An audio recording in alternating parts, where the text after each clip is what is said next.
Democrats in Congress can take heart. When it comes to the battle over taxes, the public is clearly on their side. Just look at the results of the latest poll from the Pew Research Center. It shows that voters, by a 2-to-1 margin, believe it would help the economy to let the Bush tax cuts expire on income above $250,000. That's exactly what the president has proposed, although Mitt Romney and Republicans on Capitol Hill are still trying to protect low rates for the upper level. But here's the question. How are congressional Democrats, now that they have the upper hand in terms of public opinion, actually going to wield it in their battle with Republicans? We're joined live now from Washington by one of the top Democrats on Capitol Hill. That's House Assistant Democratic Leader James Clyburn of South Carolina. Congressman, thanks for being here. Well, thank you so much for having me, Jonathan. So, Congressman, Speaker Boehner came out today and said that he's holding a vote on extending all the Bush tax cuts in 2 weeks. Now, Democrats are trying to get them extended just for the middle class, as you know. And if you look at the polls, it's clear the public is on your side and the president's side. So how are you going to leverage that support in time for the vote that the Speaker was talking about today? Well, I don't know what we'll do with that, Jonathan, except to say that I think that the American people are also saying that they want to see us do something about the deficit. And we do know that those cuts above 250 will add to the deficit significantly. If we want to reduce the deficit, then we ought to go forward with tax cuts only 250 and below. All income over 250 ought to be done away. Those cuts ought to be done away with, and we ought to be contributing all of that to deficit reduction. Mm-hmm. And I think that the American people would like to see us go in that direction. And that means there are two things that we can agree on here: that the middle income ought to get a tax cut, and that we ought to do something to reduce the deficit. So I would hope that Speaker Boehner will listen to the public on this.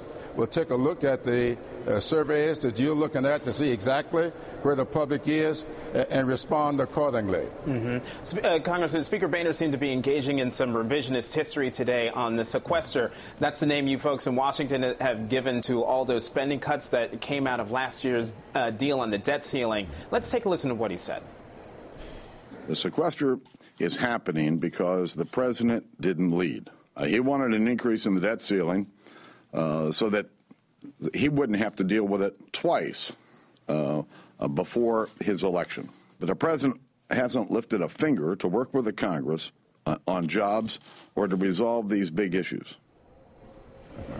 Congressman, you were one of the leaders in your party who sat on the bipartisan supercommittee which worked on the sequester.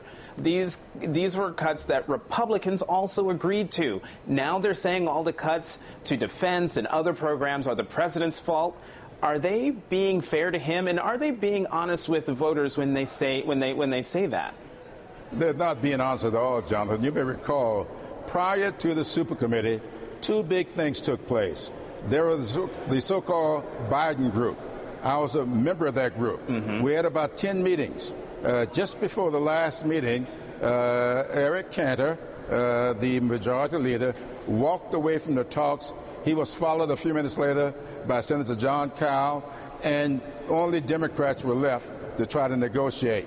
Then we found out within minutes that the Speaker and the President had been engaged in some discussions.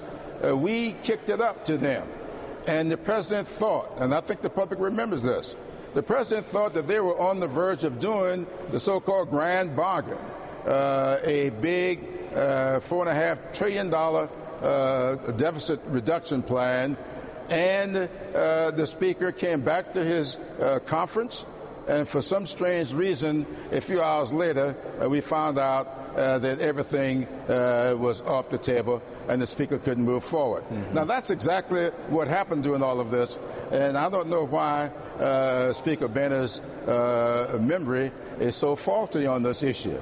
But the Democrats have been working this issue for a long time, and we still are committed to trying to find common ground on this.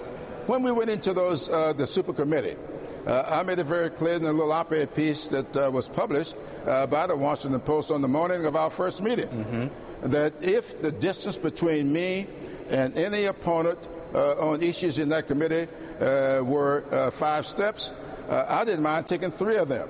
And I think that we demonstrated time and time again that we were willing to do that, except that the Republicans decided that there should not be any compromise. And they seem to be still in a no compromise mode, and that is not how you make good legislation. Congressman Clyburn, thanks so much for joining us today. Well, thank you so much for having me.